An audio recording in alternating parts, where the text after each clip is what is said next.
திரு Joseph Vijay அவர்களுக்கு பரந்தூர் மாதிரி ஒரு திட்டத்தை கைவிட போகிறோம் அப்படின்னு அறிவிக்கிறதுக்கு அவருக்கு தைரியம் இருக்கிறதா, அவருக்கு அந்த பொலிட்டிக்கல் வில் இருக்கா? ஏன்னா இது ஒரு சாதாரண முடிவு கிடையாது, பெரிய முடிவு அப்படின்றது. ஓகே, நீங்கள் இன்வெஸ்ட்மெண்ட் போயிடும்னு 19 ரூபா சொல்றீங்க. இந்த ஏர்போர்ட் வரதுனால இவ்வளவு இன்வெஸ்ட்மெண்ட் வரும், அல்லது இந்த ஏர்போர்ட் வராததுனால இது ஒரு மாற்று இடத்துக்கு போகிறது அப்படின்றதுனால ஒட்டுமொத்தமாக இவ்வளவு கோடி ரூபாய் இன்வெஸ்ட்மெண்ட் போகிறது அப்படின்றது எங்கேயாச்சும் யாராச்சும் சொல்கிறாங்களா அப்படின்னா இல்லை, எல்லாமே இன்வெஸ்ட்மெண்ட்ன்றாங்க. இப்போ எனக்கு இருக்கக்கூடிய சந்தேகம்னா அது யாருடைய இன்வெஸ்ட்மெண்ட் அப்படின்ற ஒரு சந்தேகம் என்பது எனக்கு வருது.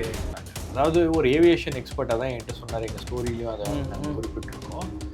அதாவது இந்த இடத்தை தேர்வு செய்தது அப்படின்றது இது ஏவியேஷன் சேஃப்டிக்கா மனசில் வச்சுக்கிட்டு, அதாவது இந்த விமானங்களுடைய பாதுகாப்பு, விமானத்தில் பயணிக்கக்கூடியவர்களுடைய பாதுகாப்பை கருத்தில் கொண்டு அதை செய்திருக்கிறார்களா அப்படின்னா அது கிடையாது. ரியல் எஸ்டேட் என்பது பிரதான நோக்கமாக இருக்கிறது அப்படின்ற மாதிரி அவர் ஒரு போட்டு கொடுக்குறாரு. அது இல்லைன்னு சொல்ல முடியாத அளவுக்கு தான் வந்து கள நிலவரம் இருக்கிறது. இந்த இடத்தை தேர்வு செய்தது எப்படி? இது ஒரு IAS ஆஃபீஸர்ஸ் கொண்ட குழு, மற்றவர்கள் இவங்கெல்லாம் சேர்ந்து பண்ணிட்டாங்களா? ஒரு ஏவியேஷன் எக்ஸ்பர்ட்ஸோ ஏவியேஷன் சேஃப்டிக்கான விஷயங்கள் இதில் வந்து அடங்கி இருக்கிறதா அப்படின்னா அந்த கேள்விகளுக்கெல்லாம் வந்து பெரிய அளவில் வந்து பதில்கள் தெளிவாக இல்லை அப்படின்றது தான் வந்து இதில் இருக்கக்கூடிய மிக முக்கியமான விஷயம். இந்த போராட்டத்தை முன்னெடுப்பதற்கு நீங்கள் பரந்தூருக்குள்ளே போயிட்டு வரதே வந்து சிரமமான விஷயம். ஆமாம், யாருமே சாதாரணமாக போக முடியாது. பரந்தூருக்குள்ளே விஜய் அவர்கள் அந்த இஷ்யூ கையில் எடுத்த உடனே அவர் போயிட்டு வந்தார். ஃபர்ஸ்ட் இஷ்யூ அவர் கையில் எடுத்தார், போயிட்டு வந்தார். எதிர்கட்சி தலைவர் போல பூலகின் நண்பர்கள், இது வெளியே யாருக்கும் அவ்வளோவா தெரியாதுன்னு நினைக்கிறேன். பூலகின் நண்பர்களுடைய அவரை தொடர்புடைய எல்லா நபர்களும் வந்து கண்காணிக்கப்பட்டாங்க. இங்கே போகிறாங்க, இங்கே வராங்க. அதே போல் திரு சுந்தரராஜன் அவர்களுடைய குடும்பத்துக்கு அவர்களுக்கும் வந்து ஒரு அச்சுறுத்தல் என்பது இருக்குது. அவங்க எங்கே போகிறாங்க, எங்கே வராங்க, வந்து அவங்க பசங்க படிக்கிற ஸ்கூலு, இதெல்லாம் போய் வந்து காவல்துறை, அப்போது உளவுத்துறை போய் விசாரிக்கிறாங்க.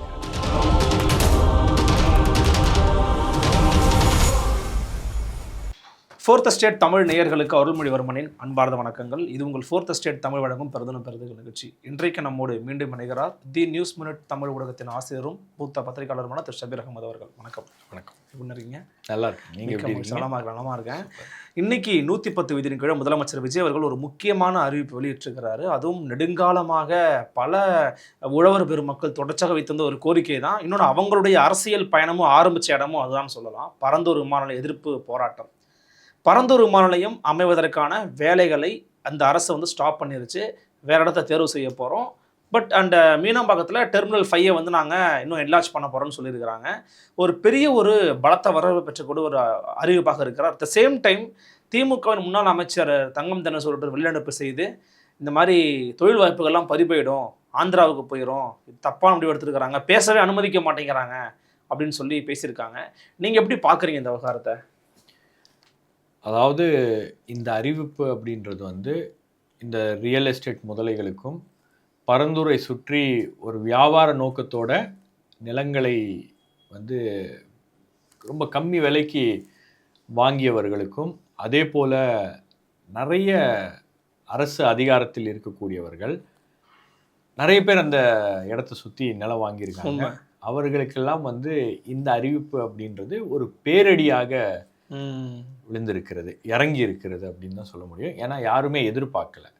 அதாவது முதலமைச்சர் என்ன செய்ய போகிறார், திரு ஜோசப் விஜய் அவர்களுக்கு பரந்தூர் மாதிரி ஒரு திட்டத்தை கைவிட போகிறோம் அப்படின்னு அறிவிக்கிறதுக்கு அவருக்கு தைரியம் இருக்கிறதா, அவருக்கு அந்த பொலிட்டிக்கல் வில் இருக்கா?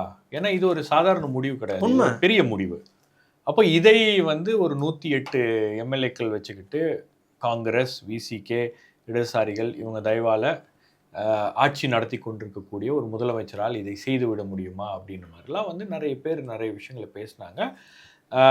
முதலமைச்சர் வந்து தாவேகா எதிர்கட்சியாக இருக்கும்போது அவங்க பண்ண மிகப்பெரிய ப்ராமிஸ் தான், நாங்கள் ஆட்சிக்கு வந்தால் பரந்தூரை விட மாட்டோம் அப்படின்னு கோட்டையை நோக்கி பேரணிலாம் சொன்னார் அவர். அப்பவே நோக்கி பேரணிலாம் இன்ஃபேக்ட் வந்து அந்த சமயத்தில் கரூர் மட்டும் அந்த சம்பவம் மட்டும் நடக்கலை அப்படின்னா அந்த வாரமே அடுத்த வாரமே வந்து அவங்க பரந்தூர் விவசாயிகள் எல்லாம் கூப்பிட்டுட்டு நேராக கோட்டைக்கு போய் முதலமைச்சரை வந்து சந்திக்கிறதுக்கு அந்த சிஎம் செல்ல முறையிடுவதற்கான திட்டங்களோட தான் அவங்க வந்து இருந்தாங்க. ஓகே.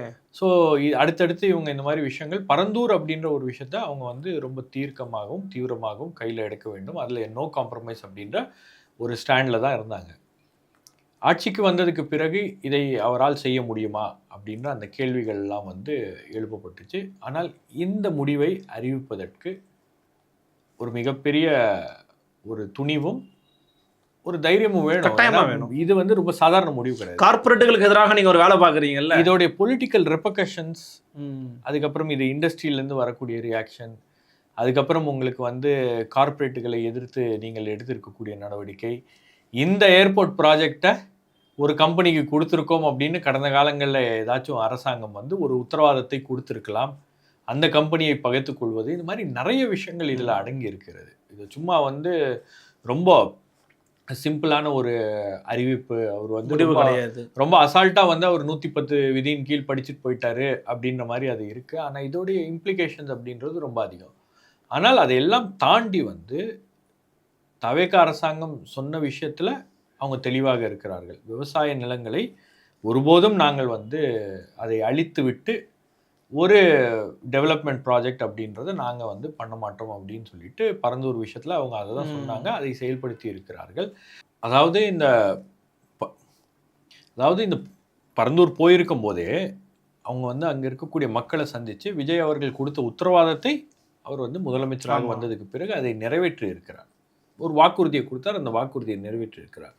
ஆனால் அதையும் தாண்டி கடந்த காலங்களில் பரந்தூர் ஏர்போர்ட் அனௌன்ஸ் பண்ண உடனே அங்கே இருக்கக்கூடிய பகுதி மக்கள்லாம் போராடினார்கள். போராடிய மக்களை வந்து எப்படியெல்லாம் வந்து திசை திருப்ப முடியுமோ, எப்படியெல்லாம் அவங்கள வந்து அந்த போராட்டத்தை ஒடுக்க முடியுமோ அப்படின்ற நடவடிக்கைகள்லாம் கடந்த கால அரசாங்கங்கள் எடுத்தது. பரந்தூருக்குள்ளே நீங்கள் சும்மா போயிட்டு வந்துட முடியாது. போனீங்கன்னா யார் நீங்கள், எதுக்கு வந்திருக்கீங்க, கேமரா எத்தனை வந்திருக்கீங்க, கேமரா பர்சன் நம்பர் என்ன, உங்கள் நம்பர் என்ன, உங்கள் ஆதார் கார்டு என்ன, நீங்கள் போன வண்டி நம்பர் என்ன, உங்களை யார் கூப்பிட்டு வந்தாங்க, யார் உங்களை உள்ளே கூப்பிட்டு போகிறாங்க, யார் உங்களை திருப்பி கொண்டு வந்து வெளியே விடுறாங்க, நீங்கள் உள்ளே இருக்கும்போது என்னென்ன பண்ணுறீங்க அப்படின்னு எல்லாத்தையும் வந்து கண்ட்ரோல் பண்ணாங்க.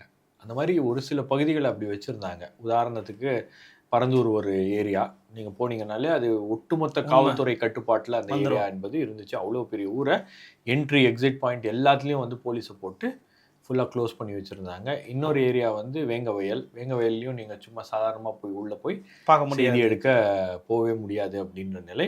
இன்னொன்று வந்து மேல்மா சிப்காட், அங்கே போராடிய விவசாயிகளை குண்டாசே போட்டாங்க. பரந்தூரில் அப்படி கைது பண்ணி, ஏன்னா பரந்தூர் வந்து எந்த இடத்துலையும் அது வந்து ஃப்ளேரப் ஆகிடக்கூடாது, அது வந்து ஒரு 8 வழி சாலை போராட்டம் மாதிரி பெரிய போராட்டமாக மாறிவிடக்கூடாதுன்றதுனால அவங்க என்ன பண்ணுவாங்கன்னா அந்த அந்த அந்த பகுதி மக்களை தனித்தனியாக பிரிச்சுட்டாங்க. சில பேருக்கு அதிக பணம் கொடுத்து அந்த இடங்களை வந்து அவர்களிடமிருந்து விலைக்கு வாங்கி விட்டார்கள். சில பேர் வந்து அந்த ஏகனாபுரம் மக்கள்லாம் வந்து அந்த இடத்த வந்து கொடுக்கவே மாட்டோம், உயிரே போனாலும் சரி அப்படின்னு உட்கார்ந்ததன் விளைவு இன்னைக்கு அந்த போராட்டம் என்பது வெற்றி அடைந்திருக்கிறது. கிட்டத்தட்ட 1000 நாட்களுக்கு மேலே நடந்த அந்த போராட்டம். ஆனால் இன்னைக்கு திமுக வெளியெடுப்பு பண்ணியிருக்கிறாங்கல்ல, அந்த ரியாக்ஷன் வந்து அவங்க ஏன் அதை பண்ணுறாங்க? மேபி இதை கடந்து கூட அவங்க போயிருக்கலாம். வெளியில் வந்து ப்ரெஸ் மீட் கொடுத்து பேச அனுமதி மறுத்துட்டாங்க, இதனால் இன்வெஸ்ட்மெண்ட்ஸ் வாய்ப்புகள்லாம் போயிடும்னு சொல்கிற அளவுக்கு ஏன் அதில் அவ்வளோ பிரயத்தனமாக இருக்குது திமுக? இல்லை, யாருடைய இன்வெஸ்ட்மெண்ட் அப்படின்றதான் கேள்வி. ஓகே, நீங்கள் இன்வெஸ்ட்மெண்ட் போயிடும் 19 சொல்கிறீங்க. இந்த ஏர்போர்ட் வரதுனால இவ்வளவு இன்வெஸ்ட்மெண்ட் வரும், அல்லது இந்த ஏர்போர்ட் வராததுனால இது ஒரு மாற்று இடத்துக்கு போகிறது அப்படின்றதுனால ஒட்டுமொத்தமாக இவ்வளவு கோடி ரூபாய் இன்வெஸ்ட்மெண்ட் போகிறது அப்படின்றது எங்கேயாச்சும் யாராச்சும் சொல்கிறாங்களா அப்படின்னா இல்லை, எல்லாமே இன்வெஸ்ட்மெண்ட்ன்றாங்க. இப்போ எனக்கு இருக்கக்கூடிய சந்தேகம்னா அது யாருடைய இன்வெஸ்ட்மெண்ட் அப்படின்ற ஒரு சந்தேகம் என்பது எனக்கு வருகிறது.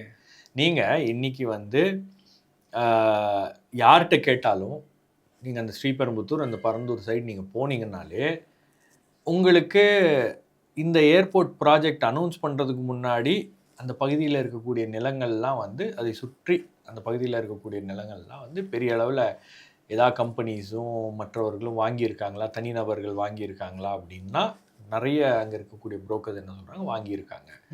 இப்போ யார் பேரில் வாங்கியிருக்காங்க அப்படின்றது உங்களால் வந்து ரொம்ப ஈஸியாக சொல்ல முடியாது. அதே போல் இந்த ஏர்போர்ட் ப்ராஜெக்ட் வந்ததுக்கு பிறகு அந்த லேண்ட் ரேட்லாம் வந்து எவ்வளவு எகிரிச்சு அப்படின்றது தெரியும். வெளிப்படையாகவே பரந்தூர் ஏர்போர்ட்டுக்கு மிகவும் விளம்பரம் போட ஆரம்பிச்சிட்டாங்க. எல்லாம் உங்களுக்கு அந்த சுற்று வட்டார பகுதியில் இருக்கிற எல்லா ப்ராஜெக்ட்டும் வந்து விளம்பரம் போட்டு அதை வந்து இது பண்ண ஆரம்பிச்சிட்டாங்க. அதாவது ஒரு ஏவியேஷன் எக்ஸ்பர்ட்டாக தான் என்கிட்ட சொன்னார், எங்கள் ஸ்டோரியிலையும் அதை நாங்கள் குறிப்பிட்டிருக்கோம். அதாவது இந்த இடத்தை தேர்வு செய்தது அப்படின்றது இது ஏவியேஷன் சேஃப்டிக்கா மனசில் வச்சுக்கிட்டு, அதாவது இந்த விமானங்களுடைய பாதுகாப்பு, விமானத்தில் பயணிக்கக்கூடியவர்களுடைய பாதுகாப்பை கருத்தில் கொண்டு அதை செய்திருக்கிறார்களா அப்படின்னா அது கிடையாது. ரியல் எஸ்டேட் என்பது பிரதான நோக்கமாக இருக்கிறது அப்படின்ற மாதிரி அவர் ஒரு கோட்டு கொடுக்குறாரு. அது இல்லைன்னு சொல்ல முடியாத அளவுக்கு தான் வந்து கள நிலவரம் இருக்கிறது.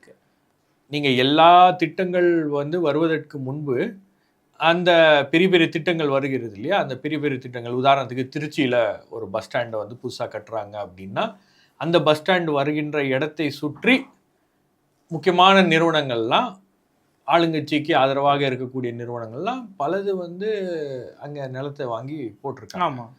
அப்போ ஏர்போர்ட்டு அப்படின்னும் போது எப்படி விடுவாங்களாங்க அப்படின்னு அந்த மாதிரி நிறைய விஷயங்கள் நடந்திருக்கிறது. அது மட்டும் இல்லாமல் இந்த இன்வெஸ்ட்மெண்ட் எல்லாமே ஆந்திராவுக்கு போயிடும் அப்படின்றது. இப்போ நீங்கள் கடந்த காலங்கள்லையும் வந்து இதை தான் சொன்னாங்க. இப்போவும் வந்து இந்த அரசாங்கம் வந்து ஏதாச்சும் தவறாக முடிவெடுத்தா எல்லாமே ஆந்திராவுக்கு போயிடும். தமிழ்நாட்டில் வியாபாரம் பண்ண வரவங்க, தமிழ்நாட்டில் வந்து ஒரு விஷயத்த வந்து எஸ்டாப்ளிஷ் பண்ணணும்னு நினைக்கிறவங்க வந்து அவங்களுக்கு தெரியும் தமிழ்நாட்டில் என்ன அதோடைய ப்ரோஸ் அண்ட் கான்ஸ்ன்னு தெரியும். அதே போல் ஆந்திராவில் என்ன அப்படின்றது தெரியும். ஆந்திராவில் உண்மையிலேயே ஆந்திரா வந்து ஒரு டஃப் காம்படிஷன் கொடுக்குறாங்க, அதிலெல்லாம் மாற்று கருத்தே கிடையாது. ஆனால் ஆந்திரா வந்து பல ஏர்போர்ட்ஸை டெவலப் பண்ணிட்டு இருக்காங்க அப்படின்னா எல்லாத்தையும் வந்து அவங்க சென்னைக்கு அருகாமையில் தான் வந்து எல்லாத்தையும் பண்ணணும் அப்படின்னு கிடையாது. அதே மாதிரி ஆந்திராவிலையும் வந்து எல்லாமே உங்களுக்கு வந்து கேபிட்டலை சுற்றி மட்டுமே அவங்க அந்த இதெல்லாம் பண்ணுறாங்க அப்படின்லாம் கிடையாது. அங்கங்கே வெவ்வேறு ஏர்போர்ட்ஸ் அவங்க டெவலப் பண்ணிட்டு இருக்காங்க. அதே மாதிரி நாமளும் வந்து வெவ்வேறு ஏர்போர்ட்ஸை டெவலப் பண்ணோம்னா அது வந்து ஒரு சரியான ஒரு விஷயமாக இருக்கும் அப்படின்னு.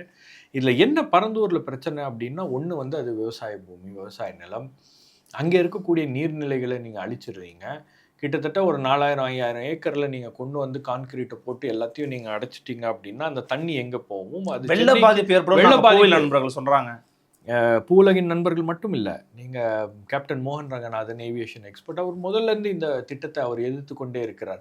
அதாவது 2015ஆம் ஆண்டு சென்னைக்கு வந்த மிகப்பெரிய அந்த வெள்ளமே வந்து பெரிய அளவில் ஒரு சில ஏரியாஸ்லாம் ஃப்ளட் ஆனதுக்கு காரணம் வந்து அந்த செகண்டரி ரன்வே சென்னை ஏர்போர்ட்டில் போட்டாங்கல்ல, அது ஒரு மிக முக்கியமான ரோலை ப்ளே பண்ணிருச்சு அப்படின்னாங்க. இப்போ சென்னைக்கு ரொம்ப பக்கத்தில் இருக்கக்கூடிய இந்த பகுதிகளில் நீர்நிலைகள்லாம் வந்து ஆக்கிரமித்து அந்த நீர்நிலைகள்லாம் அழித்து விட்டு அங்கே இருக்கக்கூடிய தண்ணி எங்கே போகும், சென்னையே வந்து அது அழிச்சிரும் அப்படின்ற அளவுக்கு அவர் தன்னுடைய ஒரு ஒரு ஒரு ஆதங்கத்தை வெளிப்படுத்தி இருக்கிறார். இதெல்லாம் வந்து முன்கூட்டியே நீங்கள் பார்த்து தெரிந்து கொண்டு இதை நீங்கள் செய்திருக்கிறீர்களா, இந்த இடத்தை தேர்வு செய்ததற்கான காரணம் என்ன அப்படின்ற அந்த கேள்வியை கேட்குறாங்க. இப்போது இந்த இடத்தை தேர்வு செய்தது எப்படி? இது ஒரு IAS ஆஃபீஸர்ஸ் கொண்ட குழு, மற்றவர்கள் இவங்கெல்லாம் சேர்ந்து பண்ணிட்டாங்களா? ஒரு ஏவியேஷன் எக்ஸ்பர்ட்ஸோ ஏவியேஷன் சேஃப்டிக்கான விஷயங்கள் இதில் வந்து அடங்கி இருக்கிறதா அப்படின்னா அந்த கேள்விகளுக்கெல்லாம் வந்து பெரிய அளவில் வந்து பதில்கள் தெளிவாக இல்லை அப்படின்றது தான் வந்து இதில் இருக்கக்கூடிய மிக முக்கியமான விஷயம். இப்போ நிறைய கேள்விகளோடு தான் இந்த திட்டம் வந்து உருவாச்சு. யாருமே அந்த கேள்விகளை கடந்த காலங்களில் கேட்கலை அப்படின்றது தான் இதில் இருக்க விஷயம். இதிலெல்லாம் நீங்கள் வந்து பூவுலகின் நண்பர்கள் போன்ற NGOs எல்லாம் நீங்கள் பாராட்டணும். ஏன்னா கடைசி வரைக்கும் அவங்க ஸ்டாண்டில் ரொம்ப உறுதியாக இருந்தாங்க. ஸ்டாண்டில் வந்து எவ்வளவோ நெருக்கடிகள் வந்துச்சு. அந்த நெருக்கடிகளை எல்லாம் கடந்து, அந்த நெருக்கடிகள் எல்லாம் தாண்டி அவர்கள் வந்து இன்னைக்கு இந்த போராட்டத்தை முன்னெடுத்திருக்கிறாங்க. அதற்கு ஒரு வெற்றி என்பது கிடைத்திருக்கு. இதே 110 விதியின் கீழே முதலமைச்சர் அறிவித்த ஒரு முக்கியமான ஒரு அறிவிப்பு, அன்னபூரணி சூப்பர் 6 அப்படின்னு சொல்லி ஒரு 6 சிலிண்டர். இது இந்த விஷயத்துக்கு முன்னாடி சொல்லிடுறேன். அதாவது இந்த போராட்டத்தை முன்னெடுப்பதற்கு நீங்கள் பரந்தூருக்குள்ளே போயிட்டு வரதே வந்து சிரமமான விஷயம். ஆமாம், யாருமே சாதாரணமாக போக முடியாது. பரந்தூருக்குள்ளே விஜய் அவர்கள் அந்த இஷ்யூ கையில் எடுத்த உடனே அவர் போயிட்டு வந்தார். ஃபர்ஸ்ட் இஷ்யூ அவர் கையில் எடுத்தார், போயிட்டு வந்தார். எதிர்கட்சி தலைவர் போல, அப்போதைய எதிர்கட்சி தலைவர். அப்போது பல தலைவர்களை வந்து உள்ள நுழைய விடலை. மற்ற தலைவர்கள்லாம் வந்து கூட்டணியில் இருந்ததுனால அவங்க வந்து கொஞ்சம் அப்படி போயிட்டு எதிர்ப்பு தெரிவிச்சுட்டு அப்படி வந்துட்டாங்க. அந்த மாதிரி தான் சூழல் இருந்துச்சு. பூவுலகின் நண்பர்கள் இது வெளியே யாருக்கும் அவ்வளோவா தெரியாதுன்னு நினைக்கிறேன். பூவுலகின் நண்பர்களுடைய அவரை தொடர்புடைய எல்லா நபர்களும் வந்து கண்காணிக்கப்பட்டார்கள். அவங்க எங்கே போகிறாங்க எங்கே வராங்க அப்படின்னு. அதே போல் திரு சுந்தரராஜன் அவர்களுடைய குடும்பத்தினர் அவர்களுக்கும் வந்து ஒரு அச்சுறுத்தல் என்பது இருந்துச்சு. அவங்க எங்கே போகிறாங்க எங்கே வராங்க, வந்து அவங்க பசங்க படிக்கிற ஸ்கூலு இதெல்லாம் போய் வந்து காவல்துறை அப்போது உளவுத்துறை வந்து போய் விசாரித்திருக்கிறது. ஒரு அச்சுறுத்தலை ஏற்படுத்துவதற்காக, அதாவது இந்த திட்டத்தை ரொம்ப தீவிரமா எதிர்க்கிறாங்க, நாங்க என்ன பண்றோம் பாருங்க அப்படின்னு அந்த அச்சுறுத்தலை ஏற்படுத்துவதற்காக இந்த மாதிரி விஷயங்கள்லாம் வந்து நடந்திருக்கிறது. ஆனால் இதெல்லாம் வந்து புகார்களாவோ மற்ற விஷயங்களாவோ எல்லாருக்கும் இந்த பிரச்சனை, அதாவது பூவுலகின் நண்பர்கள் அந்த என்ஜிஓவில் தொடர்புடைய எல்லாருக்கும் வந்து இந்த பிரச்சனை இருந்துச்சு. இது சம்மந்தமாக ரிப்போர்ட் பண்ணிட்டு இருந்த ஜேர்னலிஸ்ட்டுக்கு இருந்துச்சு. இது சம்மந்தமாக வந்து அதாவது எந்த இடத்துலையும் இந்த ப்ராஜெக்ட்டுக்கு ஒரு தடங்கல் என்பது ஏற்பட்டு விடக்கூடாது, அது யார் மூலமாக வந்தாலும் சரி நாங்கள் வந்து கடுமையாக அதை எதிர்ப்போம், கண்காணிக்கிறோம் அப்படின்ற ஒரு விஷயம், கடுமையான நடவடிக்கை எடுக்கப்படும் அப்படின்ற ஒரு அச்சுறுத்தல் என்பது தொடர்ந்து கொடுத்து கொண்டே இருக்கார்கள். இந்த ஆட்சி வந்ததுக்கு பிறகு கூட நடந்த எல்லா டிஸ்கஷன்லையும் முதலமைச்சர் ரொம்ப தெளிவாக இருந்திருக்கிறார். பரந்தூர் நோ, ஆல்டர்னேட் சைட் நீங்கள் பாருங்கள், இல்லை இந்த திட்டத்தை நாம் வந்து கைவிடக்கூடாது அப்படின்னு பியூரோக்ராட் சைட்லேருந்து கடுமையான அதிகாரிகள் அவ்வளோ அழுத்தம் கொடுத்துருக்காங்க. இப்போ என்ன நீங்கள் என்ன நினச்சிங்க, நீங்கள் இந்த ப்ராஜெக்ட்னால எனக்கு சொல்கிறாங்க இல்லையா இது இன்வெஸ்ட்மெண்ட் போயிடும், யாருக்கான இன்வெஸ்ட்மெண்ட் போவோம் அப்படின்றதா. உண்மையிலேயே நீங்கள் வந்து ஏர்போர்ட் வேணும் அப்படின்றதெல்லாம் மாற்று கருத்து யாருக்கும் கிடையாது. ஒரு ஏர்போர்ட் எக்ஸ்பேண்ட் பண்ணுங்க, ரெண்டாவது சென்னையில் இருக்கிறத ஒழுங்காக பயன்படுத்துங்க, எக்ஸ்பேண்ட் பண்ணுங்க. சென்னையிலேயே வந்து அவங்க சொல்லியிருக்கக்கூடிய ப்ரொஜெக்ஷன்ஸ் இருக்கு இல்லையா, 2031 இவ்வளோ ப்ரொஜெக்ஷன்ஸ் இருக்கும், இவ்வளவு கோடி பேர் வந்து ட்ராவல் பண்ண ஆரம்பிச்சிருவாங்க அப்படின்ற ப்ரொஜெக்ஷன்ஸே வந்து தப்பாக இருக்கிறது அப்படின்னு நிறைய பேர் சொல்கிறாங்க. அப்போது உங்களுக்கு கடுமையான நெருக்கடி இருக்கணும் சார், இருக்கணும். நீங்கள் வந்து இதை வந்து நம்ம வந்து மாற்றணும்னா தமிழ்நாடு வந்து ஒரு 30 வருஷம் 20 வருஷம் பின்தங்கி போயிடும் அப்படின்ற அளவுக்குலாம் வந்து பில்டப் கொடுத்துருக்காங்க. ஏதோ அதிகாரிகள் மட்டத்துலையும் ரொம்ப கடுமையான ஒரு நெருக்கடி அப்படின்றது உருவாகி இருக்கிறது. அதுக்கப்புறம் தான் அவர் வந்து ரொம்ப தெளிவாக இல்லை ஃபைண்ட் ஆல்டர்னேட் சைட்ஸ், நாம் வந்து இந்த ப்ராஜெக்டை ட்ராப் பண்ணுறோம் அப்படின்றதுல ரொம்ப தெளிவாக இருந்திருக்கிறார். அதுக்கப்புறம் ஒன்றும் பண்ண முடியல, ஏன்னா கவர்மெண்ட் ஒரு டிசிஷன் எடுக்கிறாங்க அப்படின்னும் போது ரெண்டாவது அது ஒரு கூட்டு இதுதான். ஏன்னா உங்களுக்கு வந்து இதில் என்ன சொல்கிறது, தவைக்கால இருக்கக்கூடிய மிக முக்கியமான அமைச்சர்கள் மற்றவர்கள் எல்லாருமே வந்து இந்த ப்ராஜெக்ட் ஒருமித்த கருத்தோடு தான் அணுகியிருக்காங்க. இந்த விஷயத்தில் யாருக்கும் எந்த மாற்று கருத்தோ அல்லது உள்ளே போனோடனே சேஞ்ச் இன் ஸ்டாண்டோ அந்த மாதிரிலாம் ஒன்றும் கிடையாது. ஆனால் இதெல்லாம் வந்து தாவேக்கா எடுக்க முடியுமா, இந்த நடவடிக்கையெல்லாம் அவங்க பண்ணிடுவாங்களா, அவ்வளோ தைரியம் இருக்கா அப்படின்ற மாதிரிலாம் வந்து வெளியே கேள்விகள் அதெல்லாம் இருந்துச்சு. அதிகாரிகள் மட்டத்திலேருந்து வந்த புஷ்பேக் வந்து ரொம்ப கடுமையான ஒரு புஷ்பேக்கு. நீங்கள் இந்த விஷயத்தில் வந்து அதிகாரிகள் சொல்கிறது கேட்கல அப்படின்னா நீங்கள் சொல்கிறது அதிகாரிகள் கேட்க மாட்டாங்க. அந்த மாதிரி ஒரு சூழல் கூட இது இட்டு செல்லும். அதனால் அதெல்லாம் வந்து இது பண்ணாமல் நாம் இந்த முடிவை எடுக்கிறோம் அப்படின்றதுல ரொம்ப ஸ்ட்ராங்காக உறுதியாக நின்னது அப்படின்றது வந்து ரொம்ப முக்கியமான ஒரு விஷயம். மக்கள் மத்தியில் ஒரு பலத்த வரவேற்பும் பெற்றிருக்கிறது. அட் த சேம் டைம் இந்த 110 தினங்கள் இன்னொரு அறிவிப்பு வெளியிட்டிருந்தார். அன்னபூரணி சூப்பர் 6 ஏற்கனவே அறிவிச்சது தான். ஆனால் 6 சிலிண்டருக்கு பதில் 3 சிலிண்டர் கொடுப்பதாகவும், அந்த விஷயத்தையும் வந்து பார்த்தீங்கன்னா ஒரு குறிப்பிட்ட கால இடைவெளிக்குள்ள நாங்கள் அதுக்கான பணத்தையும் நாங்கள் வந்து உங்களுக்கு வந்து கொடுத்துருவோம் அப்படிங்கிறத அறிவிச்சிருக்கிறாரு. பொங்கல் அப்போ வந்து ஆரம்பிக்கிறோம்னு சொல்லியிருக்காங்க. எல்லா குடும்பங்களுக்கும் முதல்ல சொன்னாரு, ஆனா இப்ப தகுதி இல்லை அப்படின்னு மாத்திட்டாரு. அதே மாதிரி திமுக ஃபார்ம்ல தாங்க முதலமைச்சர் விஜய் ஃபாலோ பண்ணியிருக்கிறாருன்ற விமர்சனமும் அதில் அடங்கி இருக்கிறது. நீங்க எப்படி பாக்குறீங்க இந்த அறிவிப்பை? நிச்சயமா நீங்க வந்து யாருக்கு அது தேவையோ, யாருக்கு எந்த திட்டங்கள் வந்து தகுதியோட போய் சேரணுமோ அவங்களுக்கு போய் சேர்றதுல தான் அந்த திட்டங்கள் அப்படின்றது. ஏன்னா அது திமுக சமயத்திலும் தேர்தலுக்கு முன்னாடி அவங்க அப்படி சொன்னாங்க.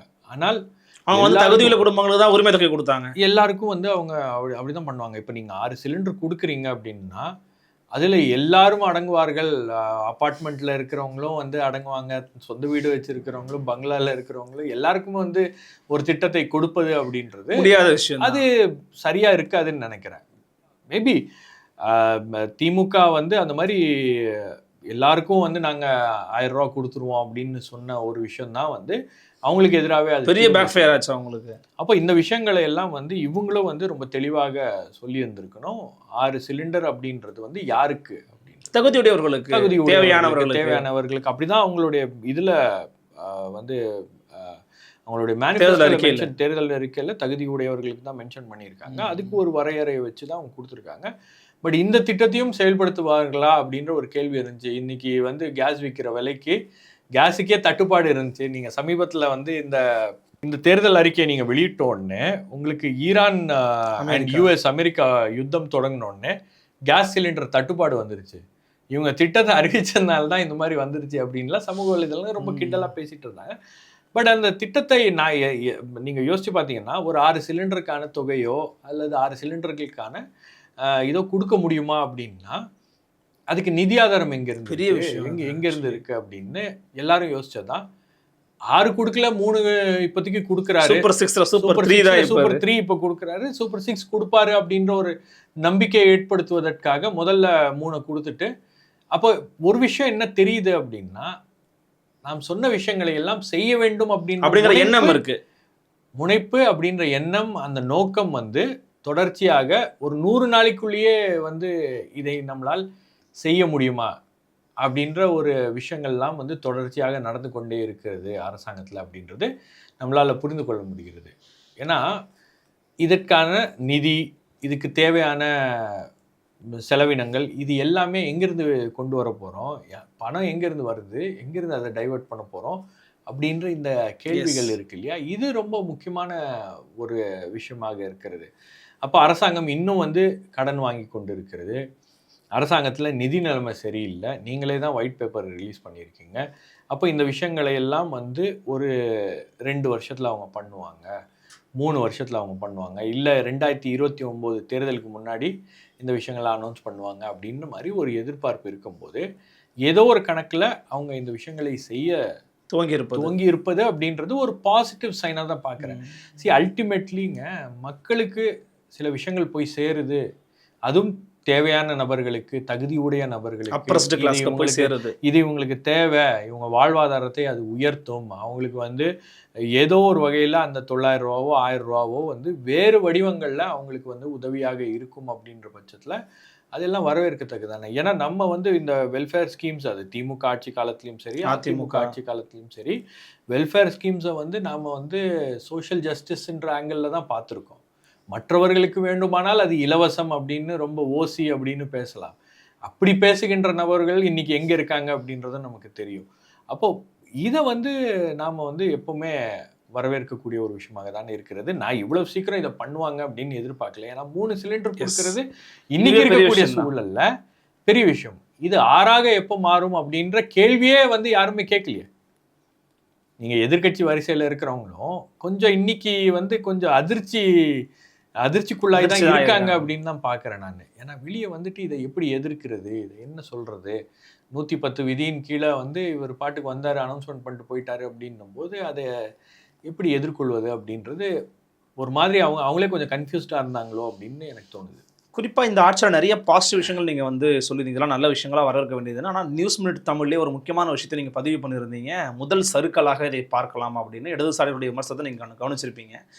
அவங்க வச்ச விமர்சனம் அப்படிங்கிறது ஒரு ஆரோக்கியமான விமர்சனமாக எடுத்துக்கொள்ளணுமா இந்த அரசு? இல்லைனா இப்போ இன்றைக்கி என்ன சொல்கிறாங்கன்னா, கம்யூனிஸ்ட்டுகள் என்ன உங்களை பற்றி தெரியாதா, நீங்கள் போன ஆட்சியில் எப்படி இருந்தீங்க, இப்போ மட்டும் என்ன கேள்வியெல்லாம் கேட்குறீங்க இப்படின்னு இடதுசாரி மாணவர் அமைப்புகளையும் கம்யூனிஸ்டுகளை நோக்கி விமர்சனங்களையும் வந்து முன்வைக்கிறாங்க. நீங்கள் இது எப்படி எவாலுவேட் பண்ணணும்னு நினைக்கிறீங்க? இந்த அரசு ஒரு அதிகாரியை சொல்கிறத கேட்கலாமா? ஏன்னா இன்றைக்கி வந்து நம்ம பார்த்தலாம், முக்கியமான நாளிதழ்களை வந்து என்ன ஒரு அறிக்கை வந்திருக்கு அப்படின்னா, கல்லூரி ஆசிரியர்கள் சங்கத்தினர் வந்து அறிக்கை விட்டுருக்கிறாங்க. அந்த அறிக்கையில் எப்படி நீங்கள் அவர் மேலே நடவடிக்கை எடுப்பீங்க, சொன்னதெல்லாம் சிஎஸ் முடிவில் தான் அவங்க வந்து நடவடிக்கை பண்ணியிருக்கிறாருன்னு சொல்லி அவங்க வந்து அவரை வந்து ஆதரிக்கிறாங்க. அரசினுடைய நடவடிக்கை எப்படி பார்க்குறீங்க? சிபிஎம்முடைய விமர்சனத்தை நீங்கள் எப்படி அணுகுறீங்க? என்னை பொறுத்த வரைக்கும் ஒரு அரசாங்கம் வந்து ஒரு விஷயம் எங்களுக்கு தெரியாமல் நடந்துருச்சு அப்படின்லாம் வந்து சொல்ல முடியாது. அங்கேதான் வந்து அமைச்சர்களாக இருக்கட்டும், முதலமைச்சராக இருக்கட்டும், அதிகாரிகளாக இருக்கட்டும், எல்லாருமே வந்து சேர்ந்து ஒரு விஷயத்தை இயக்குனாதான் அது சரியான இதில் போகும். 2 பேர் இப்படியும் 2 பேர் அப்படியும் போச்சுன்னா அது வந்து நோக்கி ஒழுங்கான திசை பயணிக்காது. கடந்த காலங்களில் அப்படிதான் இருந்திருக்கிறது. கடந்த காலங்களில் விகடன் மேலே எஃப்ஐஆர் போட்டாங்க. எஃப்ஐஆர் போட்ட உடனே இது முதலமைச்சர் அலுவலுக்கே தெரியாமல் நடந்துருச்சு அப்படின்னாங்க. விவசாயிகளுக்கு குண்டாசை போட்டு அது முதலமைச்சருக்கு தெரியாமல் போயிடுச்சு. முதலமைச்சர் அப்புறம் இன்டர்வியூன் பண்ண உடனே குண்டாசை வந்து ரிவோக் பண்ணிட்டோம் அப்படின்னாங்க. அப்போ எல்லா விஷயங்களும் முதலமைச்சர் அலுவலகத்துக்கு தெரியாமல் நடந்துச்சு அப்படின்னா அப்போ இதை கண்ட்ரோல் யார் பண்ணுறாங்க அப்படின்ற அந்த கேள்வி இருக்குது.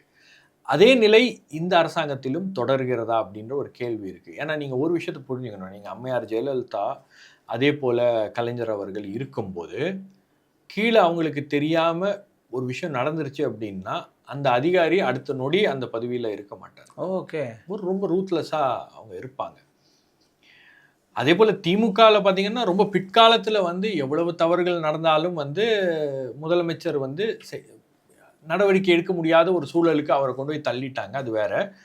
ஆனால் இந்த மாதிரி விஷயங்கள்லாம் நடக்கும்போது வந்து உடனடியாக நடவடிக்கைகள் இருக்கும்போது உங்களுக்கு வந்து ஒரு ரொம்ப வந்து அந்த பியூரோக்ரஸியும் மற்றவர்களும் பயப்படுவாங்க. பிடி முதலமைச்சர்கிட்ட இருக்கும். இப்போ என்ன இருக்குன்னா அதிகாரிகள் கிட்ட ஒரு தயக்கம் தெரிகிறது. 108 எம்எல்ஏ தான் இவங்களுக்கு இருக்காங்க. காங்கிரஸ், இடதுசாரிகள், விசிகே. இப்போ திடீரென்று நான் கூட்டணியை விட்டு வெளியேறினாலும் வெளியேறுவேன் அப்படின்னு விசிகே சொல்லுது. திடீர்னு சிபிஎம் வந்து உங்களுக்கு ஞாபகம் வச்சுக்கோங்க எங்கள் தயவில் தான் உங்கள் ஆட்சி நடக்குது அப்படின்னு சொன்னாங்க. இந்த பக்கம் எதிர்கட்சி தலைவர் வந்து இன்னும் 6 மாதம் தான் இந்த ஆட்சி வந்து அதுக்குள்ளே காலியாயிரும் அப்படின்றாரு. அதுக்கப்புறம் இன்னொரு பக்கம் பார்த்தீங்கன்னா உங்களுக்கு முன்னாள் முதலமைச்சர் வந்து இந்த அரசு நீண்ட காலம் நீடிக்காது அப்படின்றாங்க. அப்புறம் பிஜேபி ஒரு பக்கம் வந்து என்னடா பண்ணுறது அப்படின்னு இருக்காங்க. அப்படின்னும் போது அதிகாரிகள் மட்டத்திலேயே இந்த ஆட்சி நீடிக்குமா அப்படின்ற ஒரு எண்ணம் அப்படின்றது பலருக்கும் வந்திருக்கு. இது நான் சொல்கிறது வந்து இது அதிகாரிகள் மட்டத்தில் மட்டும் இல்லை, ஓகே, அரசியல் தளத்திலையும் இது இருக்கிறது, பொதுமக்கள் மத்தியிலையும் இருக்கு, இன்னுமாங்க இருக்கு, நிறைய இன்ஃப்ளூயன்சஸ் மத்தியிலையும் இருக்கு, இண்டஸ்ட்ரீஸ் மத்தியில இருக்கு. ஒரு நம்பிக்கையை வந்து இவங்க உருவாக்கல. அப்போ இந்த ஆட்சி வந்து இன்னைக்கோ நாளைக்கோ இருக்கு அப்படின்ற மாதிரி ஒரு நிலை என்பது இருக்கிறது. டைலமாவா இருக்கு, ஒரு டைலமா, எல்லாருக்கும் அந்த குழப்பம் என்பது இருக்கு. இது நீடிக்குமா? ஏன்னா திமுக வந்து ரொம்ப பவர்ஃபுல், அதிமுக ரொம்ப பவர்ஃபுல், இவங்க சும்மா விட்டுருவாங்களா, பிஜேபி சும்மா விட்டுருமா அப்படின்ற மாதிரிலாம் ஆளாளுக்கு ஒரு கற்பனை இருக்குது. நீங்கள் இப்போ கூட பார்த்தீங்கன்னா பாஜக ஏதாச்சும் இந்த கவர்மெண்ட்டுக்கு பண்ணாதா அப்படின்ற ஏக்கத்தில் பல திமுகவினர் இருக்காங்க. நீங்கள் பாஜக போடுற ஒவ்வொரு மீம்ஸும் வந்து திமுக சோஷியல் மீடியா தான் ஷேர் பண்ணிட்டு இருக்காங்க. அதாவது நான் என் வாழ்க்கையில் எதிர்பார்க்கவே இல்லை, இதை நான் செய்வேனா அப்படின்னு ஷேர் பண்ணுறது. அதுக்கப்புறம் இதை நான் செய்வேனா செய்ய மாட்டேனா அப்படின்னு கனவிலும் எதிர்பார்க்கவில்லைன்றது. தோழர்களே நான் இதை ஷேர் பண்ணலாமா வேணாமா அப்படின்னு கருத்து கேட்டு அதை ஷேர் பண்றது. ஸோ வெவ்வேறு வடிவங்கள்ல வெவ்வேறு வகைகள்ல, அதாவது என்னன்னா என் கருத்து இதுதான் அப்படின்னு ஒத்த கருத்தோட இவர்கள் எல்லாம் பயணிக்கிறார்கள் அப்படின்னும் போது இது ஒரு மாதிரி ஒரு இது இருக்கு. இப்போ இன்னைக்கு வந்த இந்த அனௌன்ஸ்மெண்ட் இருக்குல்ல, பரந்தூர் ஒரு 6 மாசத்துல வீட்டுக்கு போற அரசாங்கமோ அல்லது 6 மாசம் நீடிக்காத ஒரு அரசாங்கமோ ஒரு முடிவு எடுக்க முடியாது, அந்த மாதிரி எடுத்திருக்க மாட்டாங்க. அப்போ இந்த கவர்மெண்ட் கான்ஃபிடென்ட்டோட இருக்கு, நாங்க 5 வருஷத்துக்கு இங்க உட்கார வந்திருக்கோம் அப்படின்ற அந்த மெசேஜை இது கன்வே பண்ணுது.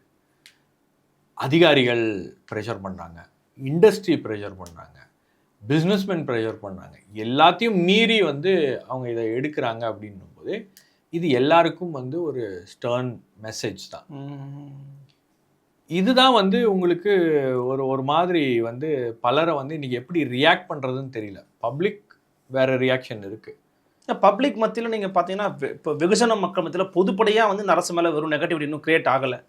அவங்க இப்பதான் வந்திருக்காங்க. எனக்கு தெரிஞ்ச ஒரு திமுக ஐடி விங்ல இருக்கிறவர் அவரே சொன்னார், சார் மக்கள் 4000 ரூபா இபி பில் கட்டிட்டு இருக்காங்க சார், 8000 ரூபா வருது அவங்களுக்கு பில்லு, வந்து கட்டிட்டு பரவாயில்ல இவர் இப்போ தானே வந்திருக்காரு, வந்தால் இது சரி பண்ணுறது தானே வந்திருக்காரு, சரி பண்ணுவார் அப்படின்னு நம்புகிறாங்க, எங்களுக்கே அது பார்க்கும்போது ஆச்சரியமாக இருக்குது அப்படின்றாரு. அந்த மாதிரி ஒரு நிலைமை தான் வந்து கீழே இருக்குது. ஆனால் இதை இவர்கள் செய்ய வேண்டும். செய்யணும் அப்படின்னும் போது உங்களுக்கு வந்து நீங்கள் மட்டுமே ஓடனா போதாது, எல்லாரையும் ஒன்றா சேர்த்து ஒட்டுமொத்த அந்த கவர்மெண்ட் இதுவும் வந்து இயங்கணும். ஆமாம், இன்னைக்கு சீஃப் செக்ரட்டரி வந்து ஒரு மீட்டிங்கை போட்டுட்டு அந்த மீட்டிங்கில் இந்த மாதிரி நீங்கள்லாம் கொஞ்சம் இந்த ஸ்டூடெண்ட்ஸ் ப்ரொட்டஸ்ட்டுக்கு போகிறத ப்ரிவெண்ட் பண்ணுங்க அப்படின்றது யாருடைய அஜெண்டா? இன்னைக்கு மாணவர்கள் போராட்ட களத்துக்கு போகக்கூடாதுன்னு நினைக்கிறது BJP. It's clear RSS BJP agenda. அப்போ எதுக்கு சீஃப் செக்ரட்டரி இந்த உத்தரவு கொடுக்குறாரு அப்படின்ற ஒரு கேள்வி அங்கே வருகிறது. சரி, சீஃப் செக்ரட்டரியோட உத்தரவு வரும்போது அந்த காலேஜ் எஜுகேஷனில் இருக்கிற அதிகாரிகள் போடக்கூடிய அந்த சர்க்குலரில் நீங்கள் எந்த சர்க்குலரில் காக்ரோச் ஜனதா பார்ட்டி, இடதுசாரி கட்சிகள், எஸ்எஃப்ஐ, டிஒய்எஃப்ஐலாம் போட்டு எப்போ சர்க்குலர் நீங்கள் கொடுத்துருக்கீங்க? அப்போ இதுக்கு பொலிட்டிக்கல் கிளியரன்ஸ் யார் கொடுக்குறா? எங்கேருந்து வந்து இது பண்ணுறாங்க? ரெண்டாவது, இடதுசாரிகள் வந்து கொந்தளிப்புலேயே இருந்துகிட்டு இருந்தாங்கன்னா அவங்க வந்து இந்த அரசாங்கத்தை விமர்சனம் பண்ணிட்டே இருப்பாங்க. இப்போ விமர்சனம் பண்ண ஆரம்பிச்சாரா சண்முகம் தோழர்? விமர்சனம் பண்ணுறாங்க இல்லை, ட்ரிகர் பண்ணிகிட்டே இருக்காங்க அப்படின்ற ஒரு விஷயமும் இதில் இருக்கிறது. அப்போ ஏதோ ஒரு விஷயம் வந்து எல்லை மீறி போகிறதா அப்படின்ற ஒரு கேள்வி என்பது இருக்கிறது. ஏன்னா இன்னைக்கு பியூரோக்ரஸியில் அது சீஃப் செக்ரட்டரியாக இருக்கட்டும், ஃபினான்ஸ் செக்ரட்டரியாக இருக்கட்டும், மற்றவர்களாக இருக்கட்டும், அவங்க அந்த ஒட்டுமொத்த ஐஏஎஸ் ஐபிஎஸ் செட்டப்பில் அவங்க எல்லாருமே வந்து என்னென்னா அவங்களுக்கு பரந்தூர் கைவிடக்கூடாது, பழைய நடவடிக்கைகள்லாம் வந்து தொடர வேண்டும், அதிகாரிகள் மீது எந்த ஊழல் வழக்கும் வந்துவிடக்கூடாது, அதிகாரிகள் தவறு செஞ்சால் அதை அவங்கள ப்ரொடெக்ட் பண்ணக்கூடிய ஒரு நடவடிக்கை அப்படின்றது உள்ளுக்குள்ளே நடந்து கொண்டே இருக்கிறது. அதெல்லாம் வந்து இவங்க ஃபைட் பண்ணிகிட்டே இருக்காங்க, எதிர்க்கிறாங்க. அப்போ இதெல்லாமே வந்து ஒரு மாதிரி ஒரு ஃப்ரிக்ஷனில் வருது அப்படின்னும் போது இந்த நடவடிக்கைகள்லாம் வந்து அரசியல் ரீதியாக இந்த அரசாங்கத்துக்கு ஒரு நெருக்கடியை உருவாக்குகிறது அப்படின்னு பார்க்கணும். அப்போ இதுக்கு பொலிட்டிக்கலாக இவங்க தான் விலை கொடுக்குறாங்க. அப்போ இந்த இடத்துல இந்த அரசாங்கம் சறுக்குகிறது. கடந்த கால அரசாங்கமும் இதே மாதிரி ஒரு பிரச்சனை தான் போய் அவங்களுக்கும் தெரியாதுன்னு சொல்லிட்டு சிக்கல்ல முதலமைச்சருக்கு தெரியாதுங்க. அப்போ வந்து கூட்டணி கட்சியாக இருந்த இடதுசாரிகளோ விசிகவோ எல்லாம் ரொம்ப கோவப்பட்டு இந்த மாதிரி வந்து புத்தி இருக்கணும், அது இருக்கணும், இது இருக்கணும்லாம் யாருமே வந்து அவ்வளோ கடுமையான வார்த்தைகள்லாம் பயன்படுத்தலை. இப்போ அந்த கடுமையான வார்த்தைகளை இடதுசாரிகள் பயன்படுத்துகிறார்கள். எல்லாரும் அதை பற்றி டிபேட் பண்ணுறாங்க. அவ்வளோதான் வித்தியாசம். சிஸ்டம் வந்து இப்படி தான் இருந்திருக்கு. அப்போ இதை கண்ட்ரோலில் எடுக்கக்கூடிய ஒரு நடவடிக்கை அப்படின்றது தாவேகாவுக்கு அது தேவையாக இல்லை. நேற்று வந்து சிபிஎம் வந்து போனவன் நேற்றெல்லாம் பேசுனீங்களா, இப்போ ஏன் பேசுறீங்க, இப்போன்னா இவ்வளோ இது இருக்குது அப்படின்னு அவங்கள நோக்கி கேட்கறதுங்கிறது அவ்வளோ ஹெல்த்தி ஆர்குமெண்ட் நினைக்கிறீங்க? இல்லை, அது ஹெல்த்தி ஆர்குமெண்ட் கிடையாது. ஆனால் அவங்கள நோக்கி அப்படி ஒரு கேள்விகளை எழுவதற்கான காரணம் வந்து சிபிஎம் உடைய நடவடிக்கை, இடதுசாரிகளுடைய நடவடிக்கை, விசிகேவுடைய கடந்த கால நடவடிக்கைகள் தான். நீங்கள் வந்து கடந்த காலத்தில் நீங்கள் அரசாங்கத்தில் இருக்கும்போது, கூட்டணியாக இருக்கும்போது நீங்கள் வந்து இவ்வளவு ஸ்ட்ராங்காக வந்து பல விஷயங்கள் ரியாக்ட் பண்ணல. இன்னைக்கு நீங்கள் இவ்வளோ ஸ்ட்ராங்காக ரியாக்ட் பண்ணுறீங்க அப்படின்னா அதற்கு ஏதோ ஒரு உள்நோக்கம் இருக்கிறது அப்படின்ற மாதிரி பலரும் அதை கேட்குறாங்க. ஏன்னா அது வெளிப்படையாக தெரிகிறது. மேபி அது ப்ராப்ளம் என்னன்னா சிபிஐ எடுத்த முடிவுகள் தான். திருமாவர்கள் வந்து எனக்கு தெரிஞ்சு தமிழ்நாட்டில் ஒரு ஆகச்சிறந்த சிந்தனையாளர், ஒரு மிகச்சிறந்த அரசியல்வாதி. ஆனால் அவருடைய சமீபகால நடவடிக்கைகள் அவருக்கு எதிரான விமர்சனத்தை வந்து அதிகரிச்சிருச்சு. இல்லை, முதல்லயே அவர் மீது விமர்சனம் இருந்துச்சு. பல்வேறு விஷயங்கள்ல வந்து அவர் அமைதியாக இருந்தார். தலித் அட்ராசிட்டிஸ்லாம் கடந்த ஆட்சி காலத்தில் நடக்கும்போது அதை கடந்து போனார் அப்படின்ற மாதிரிலாம் பலரும் வந்து விமர்சனம் வைத்தார்கள்.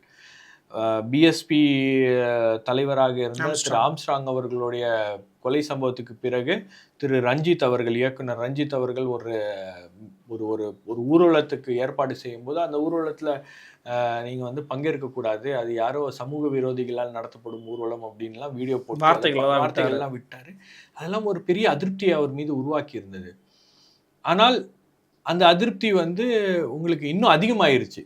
அவருடைய சமீப கால எலெக்ஷன் ரிசல்ட்டுக்கு அப்புறம் ரொம்ப அதிகமாயிருச்சு. எல்லாரும் திட்ட ஆரம்பிச்சிட்டாங்க. இப்போ அவர் வந்து இந்த கூட்டணிக்குள்ள வர மைண்ட் செட்ல வந்துட்டாரு.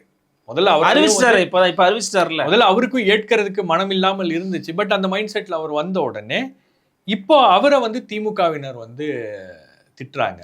எவ்வளவு மோசமா திட்டுறாங்க பார்த்தீங்களா? The most irritating ஃபேஸ்ன்றாங்க.